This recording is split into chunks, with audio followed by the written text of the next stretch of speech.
يمكننا تقسيم العصر الأشوري أيضا إلى 3 أطوار. أول طور هو عصر الملوك التجار خلال أعوام 2000 قبل الميلاد و1600 قبل الميلاد.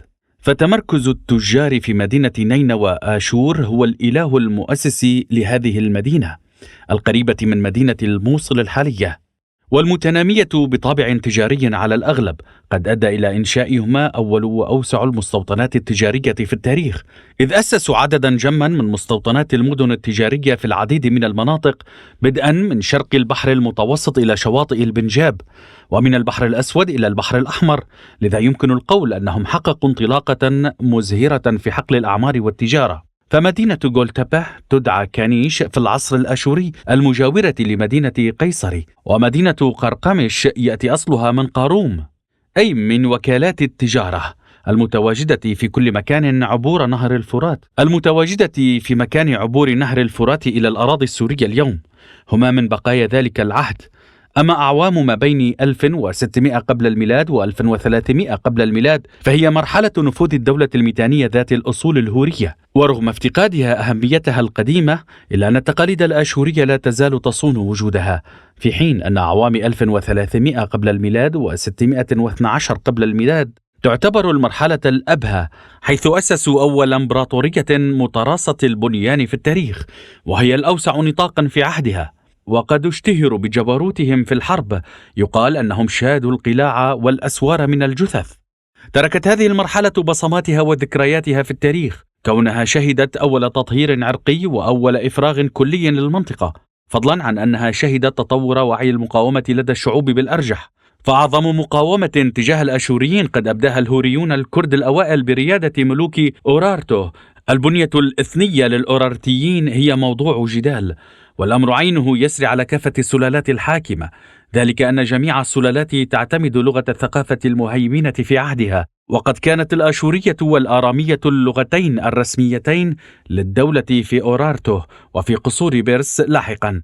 لهذه المقاومة الضروس النصيب الأوفر في بقائهم على أراضيهم الحالية، في حين دكت دعائم هذه الإمبراطورية العملاقة واختلطت مع صفحات التاريخ في عام 612 قبل الميلاد حصيلة تحالف الميديين ذوي الأصول الهورية مع البابليين، وباعتبارها آخر حضارة من جذور سومرية فقد امتازت بمساهمتها العظمى في تطور وتوسع المدنية في التاريخ، بالأخص في المجالين التجاري والمعماري.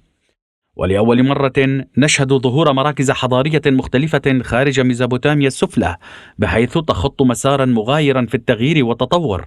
أكان من جهة الشكل أم المضمون لن يكون خطأ موضعة ميزوبوتاميا الوسطى في الحلقة الأولى من نشوء الحضارة السومرية وانتشارها. نخص بالذكر أن معلوماتنا تزداد طرديا بشأن هذا الحزام الحضاري ذي الأصول الهورية من خلال الحفريات الأثرية في المنطقة. وبفضل البحوث الإيتيمولوجية والأثنولوجية يعتبر الهوريون الذين ينتمون إلى اللغة والثقافة الآرية من أولى الشعوب أو المجموعات الإثنية ذات الهوية الواضحة، والتي ورد ذكرها في المراجع المدونة. إنهم يشكلون مجموعة أصلية عريقة استقرت في جبال زاغروس توروس منذ العصر الجليدي الأخير، وقد أدوا دورا رئيسيا في تطور الزراعة وتدجين الحيوانات، أو بالأحرى إنهم يتصدرون المجموعات المطورة للثورة الزراعية والقروية النيولوتية في المنطقة. وقد تميزت هوياتهم الإثنية وتبينت معالمهم منذ أعوام 6000 قبل الميلاد.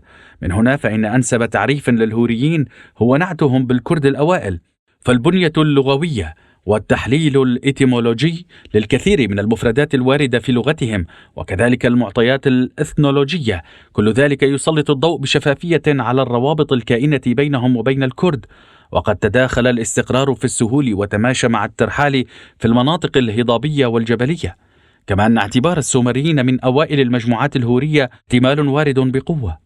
بيد أن الاحتلال الكوتي اللاحق أعوام 2150 قبل الميلاد و2050 قبل الميلاد، والاحتلال الكاشي أعوام 1600 قبل الميلاد، وأول احتلال بابلي بالتحالف مع الحيثيين عام 1596 قبل الميلاد، والتوسع المضاد للميديين والبريسيين فيما بعد ذلك، كل ذلك يتمتع بخصائص كافية لإثبات هذه الحقيقة، ويعتبرون الجيل النيولوتي الأكثر علاقة مع السومريين، يليهم في ذلك الآراميون ذو الأصول السامية.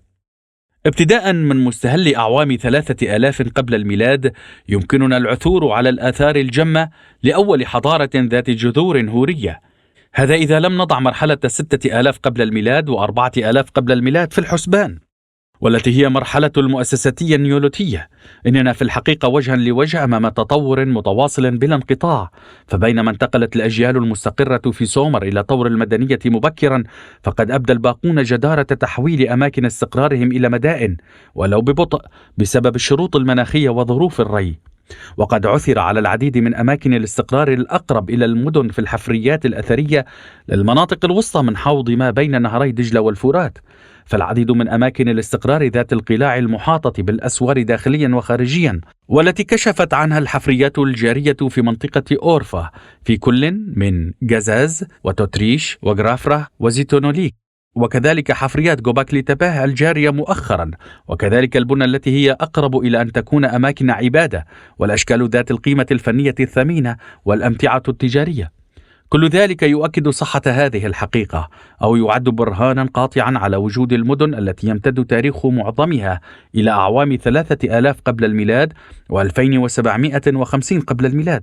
لذا فمن الواقعي حقا التبيان بأنها مجموعة المدائن الأولى المستقلة عن السومريين. أما مصادفة وجود مستوطنات مغايرة نوعيا وذات أصول سومرية في المناطق المجاورة لها فهو أمر مهم وذو معان ثمينة، إذ يمكننا الاستخلاص من هذه المستوطنات أنها شهدت غزو أوروك وأور وآشور لها بين فترة وأخرى. وقد تكشف الحفريات الأثرية الجديدة والنشاطات الأتيمولوجية والأثنولوجية الأخيرة عن أن كل مركز من مراكز المدن الكائنة في الحوض الأوسط لما بين النهرين كان مركزا حضاريا عظيما، والبحوث العلمية الأخيرة تسير في هذا المنحى.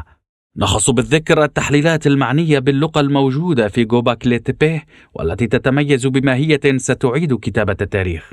أما الحزام الثاني من الموجة الحضارية ذات الجذور الهورية فتتسع نطاقاتها وينتقل إلى أشكال حكم سياسية شبيهة بالإمبراطورية. المثال الأكثر لفتا للأنظار في هذا المضمار هو الميتانيون المنحدرون من ميزوبوتاميا الوسطى بصورة خاصة. ندرك من ذلك أنهم أسسوا إمبراطورية حكمت البلاد منذ أعوام 1600 قبل الميلاد إلى أعوام 1250 قبل الميلاد، التي هي فترة ازدهار الإمبراطورية الآشورية، وعاصمتها كانت مدينة سريكانية ومدينة عمود التابعتين لولاية ماردين، والكائنتين اليوم على الأراضي السورية الحدودية.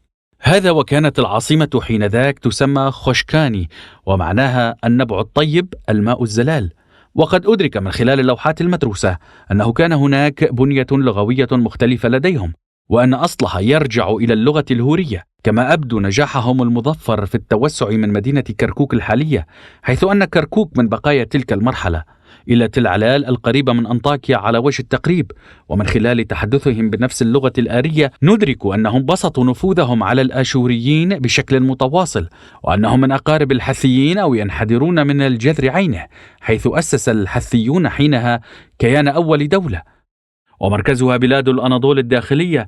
الرسالة التي أرسلها الملك شوبيلو اليومه الذي فتح حلب وقرقميش إلى صهره الميتاني ماتيزافا المتزوج من ابنته هي بمثابة برهان قاطع على ذلك. كما نستوعب مدى قوتهم العظيمة من خلال الكتابات الهيروغليفية الدارجة في القصور المصرية، ذكريات من الملكات المصريات الشهيرات مثل نفرتيتي التي تدخل القصر أميرة عليها. بالأصل فهجومهم المتوالي على آشور ل4 قرون برهان كاف وواف لبرهنة قوتهم. الأمر يسري على البابليين أيضا، حيث من المعلوم أنهم استخدموا الكتابتين الهيروغليفية والمسمارية. ومن الآثار التي تركها الميتانيون على صفحات التاريخ هي مهنة كيكولي، أي تسييس الخيول، وشهرتهم ببعض الأشكال المعمارية الخاصة، كما يتميزون بكونهم ثاني أهم مدنية ذات أصول هورية تنتظر كشف النقاب عنها.